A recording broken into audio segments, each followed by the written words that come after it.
BA भाग द्वितीय समाजशास्त्र प्रश्न पत्र प्रथम सामाजिक अनुसंधान की पद्धतियाँ सोशल रिसर्च मेथड्स। इसमें अभी हम सामाजिक अनुसंधान के चरण अथवा सोपानों की चर्चा कर रहे हैं। अपने जो पिछला वर्चुअल लेक्चर था उसमें हमने सामाजिक अनुसंधान के 3 सोपान या चरणों की चर्चा की है, जिसमें अभी तक हमने बात की है विषय का निर्वाचन, अनुसंधान क्षेत्र का निर्धारण और तीसरा था साहित्य का पुनरावलोकन। इनकी बात अभी तक हम कर चुके हैं। पहले हमने ये बात करी थी कि किसी भी अनुसंधान की सफलता या निष्कर्ष तक पहुंचने के लिए एक उपयुक्त विषय जिस पर कि अध्ययन किया जाना संभव हो का निर्धारण करना अनुसंधानकर्ता के लिए आवश्यक होता है। तत्पश्चात वह जिस भौगोलिक क्षेत्र से सूचनाओं का संकलन करेगा, निर्धारित विषय से संदर्भित निष्कर्ष तक पहुंचने के लिए उस क्षेत्र का, उस भौगोलिक क्षेत्र का निर्धारण करेगा और इसके बाद में उस विषय से संदर्भित जो साहित्य उपलब्ध है, ज्ञात है, उस साहित्य को वह पढ़ेगा, उसका वह अवलोकन करेगा, जिससे कि यह ज्ञात किया जा सके कि किसी विषय विशेष के संदर्भ में कौन कौन से अध्ययन हो चुके हैं और उन अध्ययनों के द्वारा किस तरह के निष्कर्ष प्राप्त किए गए हैं। जो अध्ययन किए गए उस समय उस विषय से संबंधित परिस्थितियां कैसी थी, प्रघटनाएं क्यों घटित हुई, कैसे घटित हुई और परिणामों से उनका क्या संबंध था, इनकी जानकारी प्राप्त की जा सके। यह अवलोकन जो वर्तमान में प्रस्तावित अनुसंधान है उसमें सहयोगी होता है। अब इसके आगे बढ़ते हैं हम। चौथा जो चरण है, चौथा जो स्टेप है वो है क्षेत्रीय सर्वेक्षण का। जिस विषय को अध्ययन हेतु निर्धारित किया है, जिस समस्या का अध्ययन के लिए चयन किया गया है, उस समस्या और विषय से संदर्भित भौगोलिक क्षेत्र का निर्धारण हम कर चुके हैं। अब मुख्य अध्ययन प्रारंभ करने से पहले एक प्राइमरी सर्वे कर लेना चाहिए, जिससे कि अध्ययन में आने वाली कठिनाइयों का पहले से ही आभास हो सके और उन कठिनाइयों के संदर्भ में पहले ही योजना का, नीति का निर्माण किया जा सके।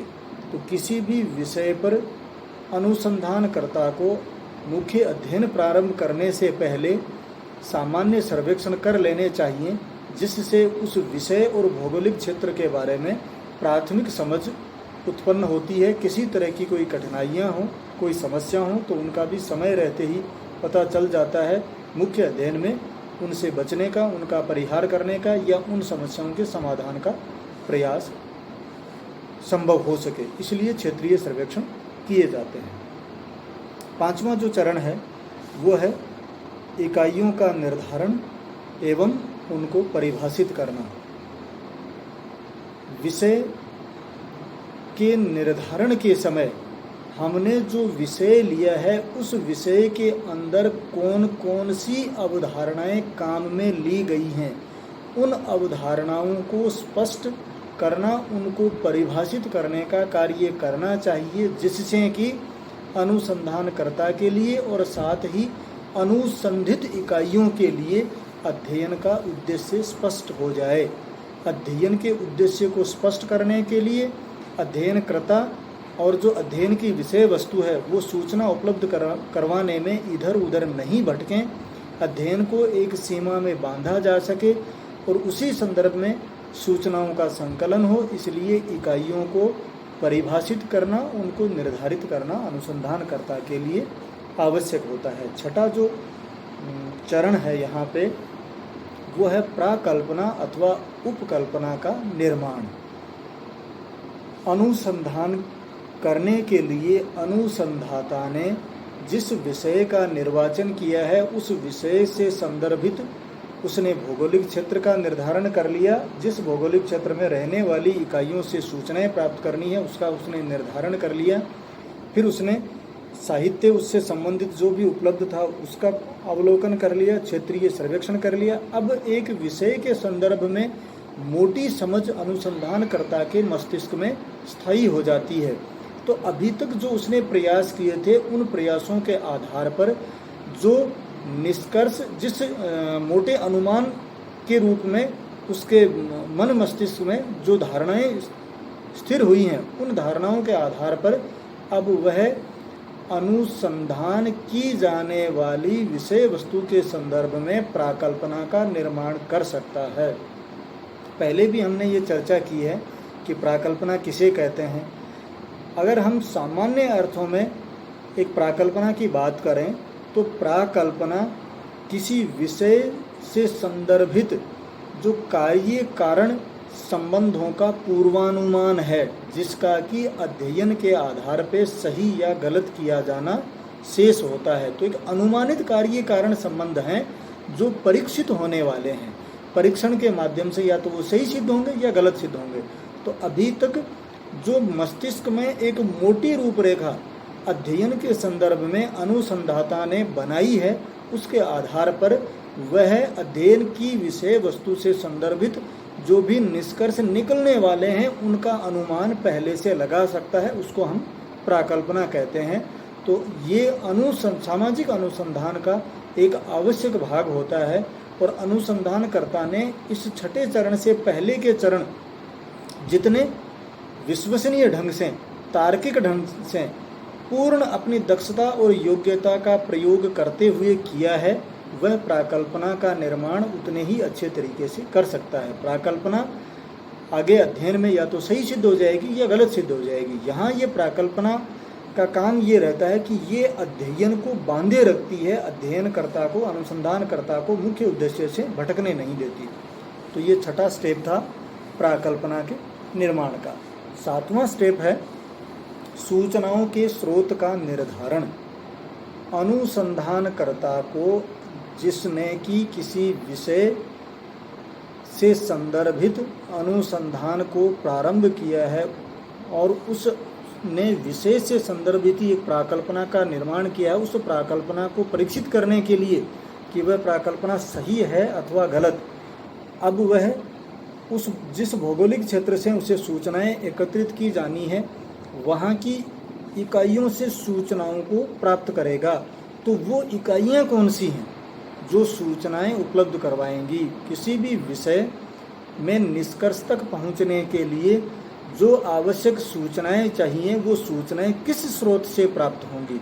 वो स्रोत लिखित होगा, वो स्रोत अलिखित होगा, वो स्रोत कोई व्यक्तियों का समूह होगा, वो स्रोत किसी समुदाय विशेष का होगा। कौन से स्रोत होंगे जहाँ से सूचना प्राप्त की जाएंगी? उन सूचनाओं के स्रोतों का निर्धारण होगा।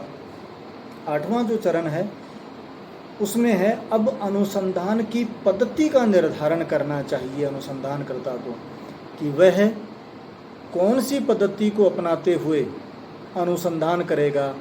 वह जो अनुसंधान है वह सैम्पलिंग मेथड पे आधारित होगा या सेंसस मेथड पे आधारित होगा। मोटे रूप से हम अनुसंधान की पद्धतियों को दो भागों में विभक्त करते हैं। एक निदर्शन अनुसंधान पद्धति या प्रतिदर्श अनुसंधान पद्धति अथवा प्रतिचयन अनुसंधान पद्धति, और दूसरा होता है संगणना अनुसंधान पद्धति या जनगणना अनुसंधान पद्धति। अब जो सूचना उपलब्ध करवाएंगी इकाइयाँ, उनकी प्रकृति को देखते हुए अनुसंधान की पद्धति का निर्धारण किया जाता है। प्रकृति कैसी है? यदि सूचना दाता या इकाइयाँ उनमें समरूपता है, होमोजेनिटी है, तो हम प्रतिदर्श अनुसंधान पद्धति का इस्तेमाल कर सकते हैं। यदि सूचना प्रदान करने वाली इकाइयाँ हेट्रोजीनियस हैं, विषम रूप हैं, तो हमें संगणना अनुसंधान पद्धति को इस्तेमाल करना होगा। कई बार बहुत सारे ऐसे केसेस होते हैं जिनमें संगणना अनुसंधान पद्धति अनुपयुक्त होती है पूर्णतः।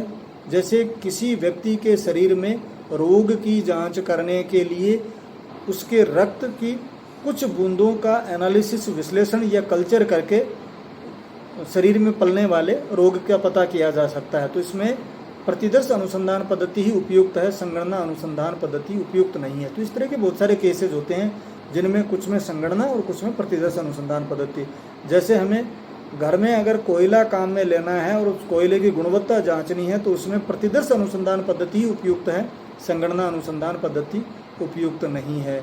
जबकि इकाइयाँ बहुत अधिक विषमरूपी हैं और उनमें से कुछ में से सूचनाएं प्राप्त करके निष्कर्ष तक पहुंचना असंभव है, तो ऐसे में संगणना अनुसंधान पद्धति उपयुक्त है, प्रतिदर्श अनुसंधान पद्धति उपयुक्त नहीं है। तो विषय की प्रकृति और सूचनादाताओं की प्रकृति को देखते हुए एक अनुसंधानकर्ता को अनुसंधान की पद्धतियों का निर्धारण करना होता है। इसके बाद में वह अध्ययन उपकरणों व प्रविधियों का निर्माण या निर्धारण करेगा। ये नवां चरण है।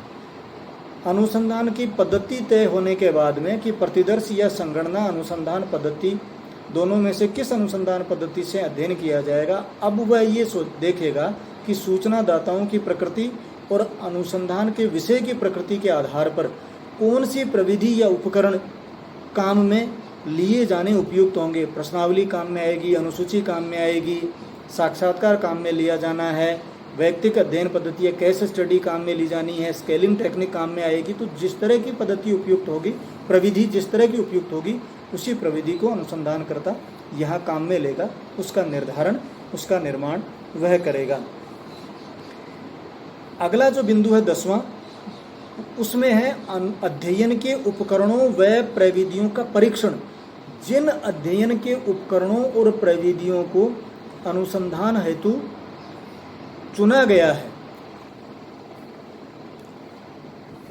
वे अध्ययन की पद्धतियां कितनी उपयुक्त हैं, ये निर्धारण परीक्षण के माध्यम से ही संभव होगा। तो अब यहाँ अनुसंधानकर्ता परीक्षण के माध्यम से कौन सी टेक्निक उपयुक्त है उसका निर्धारण करेगा और उस निर्धारण के आधार पर ही वह उनको काम में लेगा।